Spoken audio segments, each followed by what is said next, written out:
Hello, hello, hello. Welcome to Inner Conquest, the world's greatest modern metaphysics channel. I'm your host, Jacob Edens, and today we're going to be discussing my favorite topic, the 12 disciplines of mind. So, what I've done is over the past few months with everybody that I've worked with, I've noticed that the 12 aspects of mind are really the make it or break it skill set that you can leverage to essentially cultivate your reality in a way that is pleasing to you. So what I've done is I've distilled everything into a course along with 6 different hour-long sessions with myself to really work out any of the kinks or issues that any of my clients may have regarding their entire reality or specific partner, money, any of that type of stuff. The foundation remains the same. And what I truly believe in is this channel, Inner Conquest, is built for allowing you to rediscover what it's like to have a disciplined mind, right? When you think of a disciplined person, a lot of times people think, well, they eat healthy or they go to the gym every day or they do this and this. But the root of all causation, the pearl of great price, is essentially law of assumption. So what you assume hardens into fact. And the way that you hold assumptions properly, effortlessly, are with these 12 aspects of your mind being disciplined, not a disorganized mob. So understanding each element of your mind, there's 12 qualities, and think about our clock, 12 hours, they mirror reality. They are integral to the human experience. They are built into the reality itself. So when these 12 qualities misfire in different directions, they cause a host of problems, right? That you have to go and resolve. So if you'd like to stop a majority of the problems in your life, it really comes down to having these 12 aspects working for you as opposed to working against you. So when you understand the 12 qualities, you can become aware of them. The second thing that you can do is you can begin to discipline them. And the results that come from disciplining them are mind-blowing because, once again, this is the causation of reality. Your mental, imaginative activities precede you into physical manifestation. So by harnessing these 12 qualities and controlling them, you are able to control aspects of your reality. So I've condensed everything into a quick starter lesson that I'd like to go over with you today. It is a precursor to working with me one-on-one if you feel that this is something from a skill set standpoint you would like to master. So what I will do is I will go through this process. I will go through each of the 12 qualities. I will talk about each one briefly, and then additionally I will showcase an offer at the end to work with me if you like my style, if you like how I think, and you feel that this is something that can get you to the next level, I'd love to have you on board. So, without further ado, the Inner Conquest 12 Qualities of Mind coming up now. Unleash your mental potential from mob to mindful force. Master the 12 qualities of your mind, transform mental chaos into disciplined power, achieve clarity, focus, and purpose through revolutionary approach to mental mastery. The problem: an undisciplined mind, chaos and overwhelm, lack of focus, reactive emotions, poor decision making. The reason that Neville Goddard uses the 12 qualities of mind is not because he came up with them. They mirror aspects of our consciousness. And if you found this channel, and if you're watching my type of content, you're very aware that biblical scripture, each character represents a quality of mind, right? So when you have Christ, your awakened imagination, which is the precursor to get you into heaven, meaning that your mental activity, if persisted in, will create a causal effect externally, you want to understand the different aspects that Christ mind rules over. And those 12 disciples mirror the different aspects of your mind that, when dormant, are undisciplined and unaware. Much in the same way, if you have someone who is sleepwalking, they are still functioning, but they have no idea what they're doing. So your 12 qualities of mind are similar in that nature to where they're always functioning, right? Technically, they're working the way that they should. They're just not disciplined. They're not a disciple yet, right? They are misfiring, sinning, archery term, to miss the mark. They are hitting targets that are not the target that you want. So in order to think righteously, or better put, think accurately, you want these 12 disciples to do what you want them to do all the time and not work against you. So all of these different problems are caused by a lack of discipline in these 12 aspects of your mind. These 12 aspects are not something that some people have or some people could achieve. Every human has them. The difference is some humans have them disciplined and working for them, and some humans have them not working for them. The solution is to cultivate these 12 key mental qualities. Once you master these 12 mental qualities, they work on your behalf effortlessly, tirelessly, and without question, which puts you in the driver's seat of being able to operate things like law of assumption, law of attraction, law of reversibility, whatever you choose from a law-based standpoint to operate your existence on.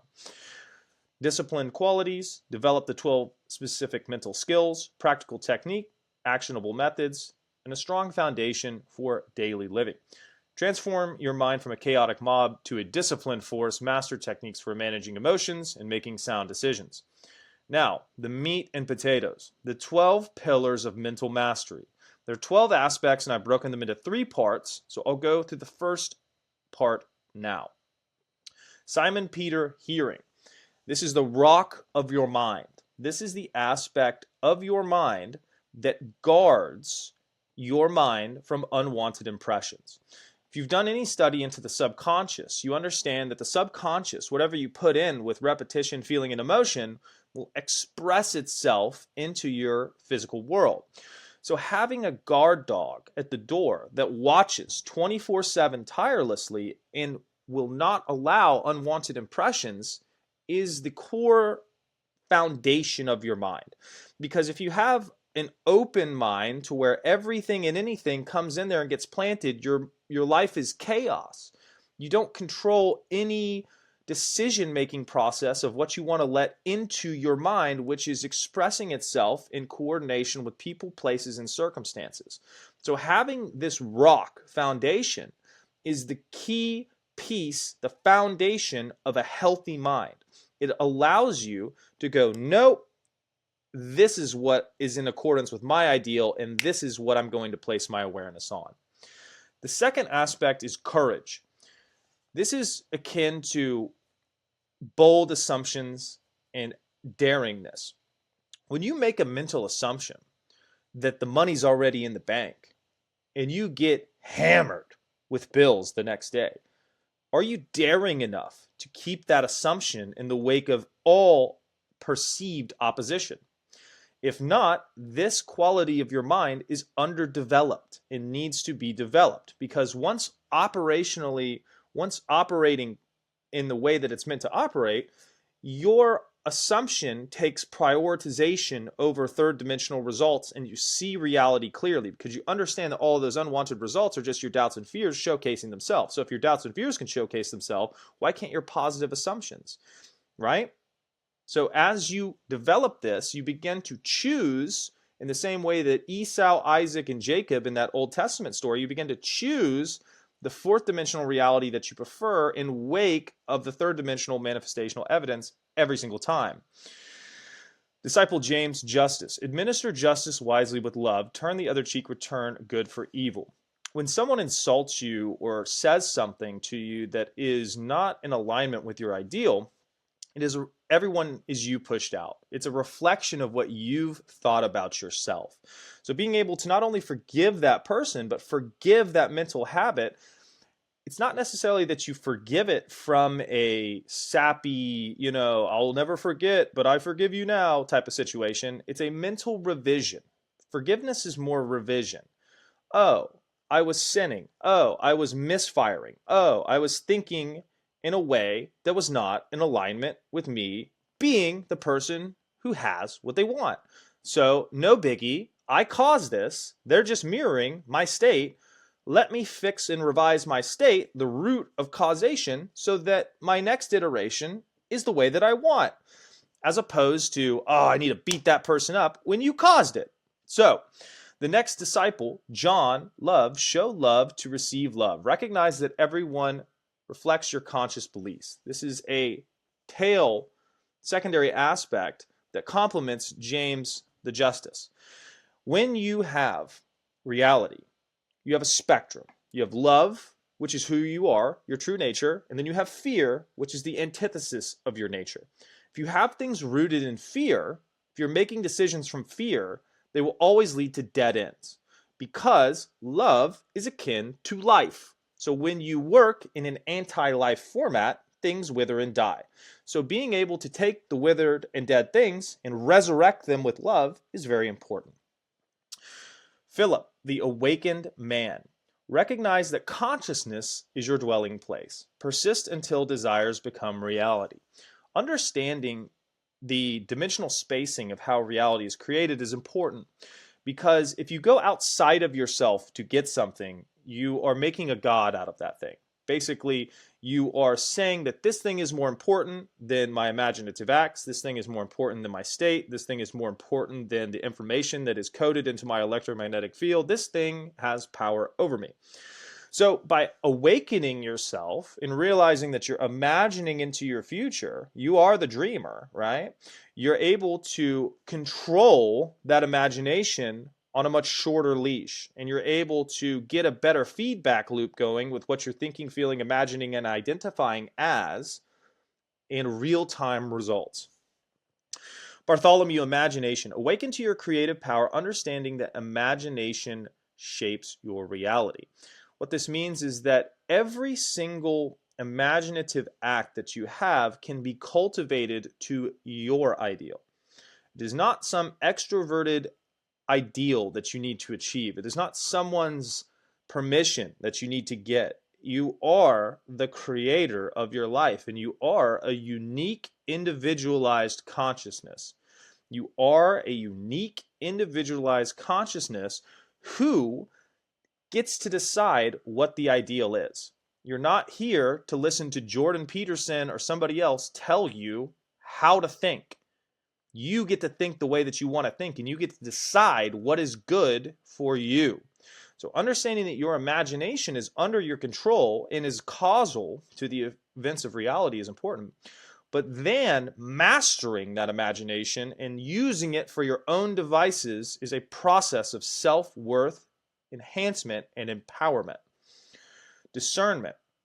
Doubt everything not aligned with your desires. Filter out negative suggestions.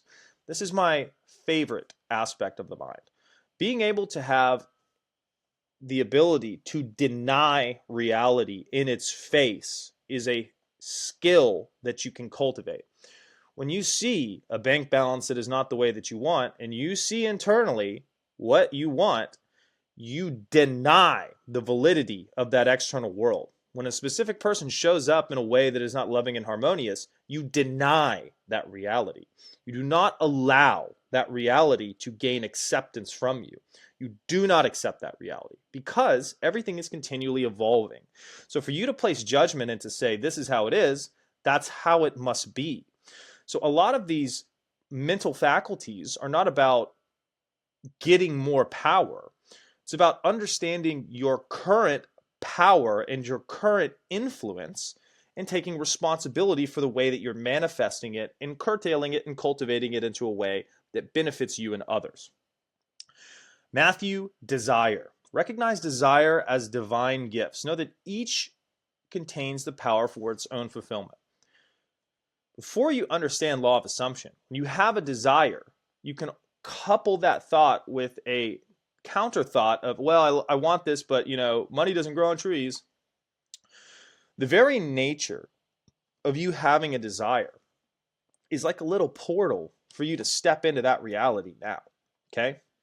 So every time you have a desire, you have the ability to go there from a mental fourth dimensional perspective now, which is the causation of all third dimensional reality. So being able to understand that all desire is just a gateway for you to step into that different reality, the world is your oyster. It opens up every single potentiality that you could ever want. So understanding that desire is something that is ready for you to receive now allows you permission to adopt fourth dimensional thinking and statures that harmoniously, vibrationally lock you into alignment with the receiving of that said desire. The last four aspects of the mind. James, son of Alphaeus, discernment. Perceive beyond appearances, function in the realm of causes. Everything that you see outside of you was first thought about before it was manifest. Every house you see on the road was drawn by an architect and thought about in his mind before it was physically constructed. When you see third dimensional evidence, you never, ever put that as a cause for anything. Oh, we lost the game because my team was dog crap. No, you lost the game because you expected to lose the game. You had a belief that it was possible for you to lose the game, right? You have to take responsibility 100% of the time, because without responsibilities, there's no control. Thaddeus, praise. Practice gratitude for things unseen. Open yourself to receive abundance. This is joy for ashes.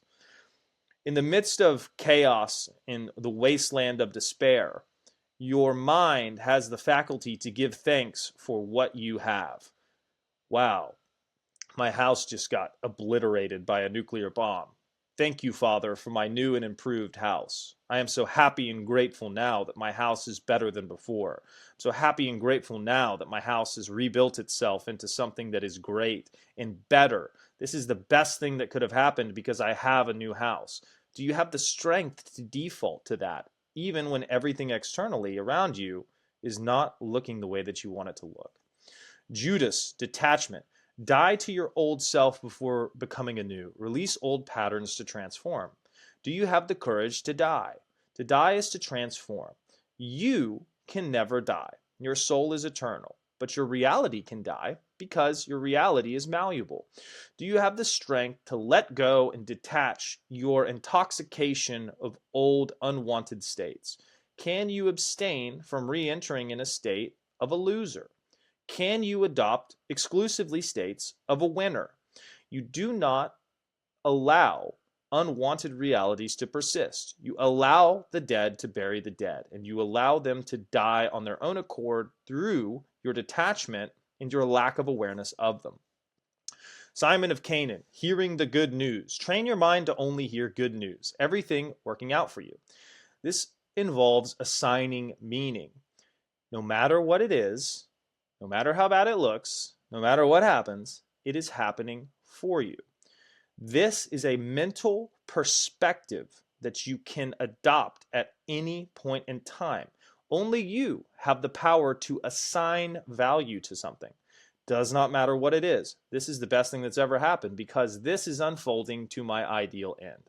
Marry that thought pattern, and no bridge of incidents will ever not lead to your ultimate desired reality. The course structure and methodology. Weekly modules, practical exercises, personalized support. Information's out there, right? It's whether or not you feel that I am the right man to help you implement this, right? Take control of your mind, transform your life, enrollment benefits, early bird offer. Starting cost is $997. Normally will be $1,200. This includes 6 hours of coaching with me. Additionally, as the group grows, we'll have a group that we can bounce ideas off of each other with, but this is meant to give you something more than just a foundational understanding of law of assumption. This is really an invitation to understand the 12 aspects that make up yours and everyone else's mind at a much deeper level, and not only understand them, but to truly embody someone who has disciplined them to work for them and not against them. Inner Conquest is a channel about conquering the inner dimensions of life because everything external is a reflection of your inner state. So as you begin to discipline these aspects and conquer these different elements, it's like you're gaining soldiers in an army. You gain your general, then you gain your foot soldiers, then you gain your cavalry, then you gain your archers, then you gain the guys who can climb up the walls, then you gain the guys who can blow up the buildings. And now there is nothing that you can't conquer because you have access to your entire tool set, right? Many people play life handicapped without these 12 disciplines cultivated in their mind, and they wonder why things keep going astray. When you have all of these aspects working for you and never against you, you are truly empowered to the fullest extent. Remember, 12 hours in a day, 12 months in a year, 12 aspects of your mind, it's not coincidence. These are built-in, hardwired dimensions of your mind that you can master and create what you want to create with them. So, I hope you guys enjoyed the video. The most important thing that I have to say today is go conquer. I'll see you in the next one. And if you feel that this is the right fit for you, click the link tree, sign up, and we'll get started right away. I respect your time, and I'll talk to you soon.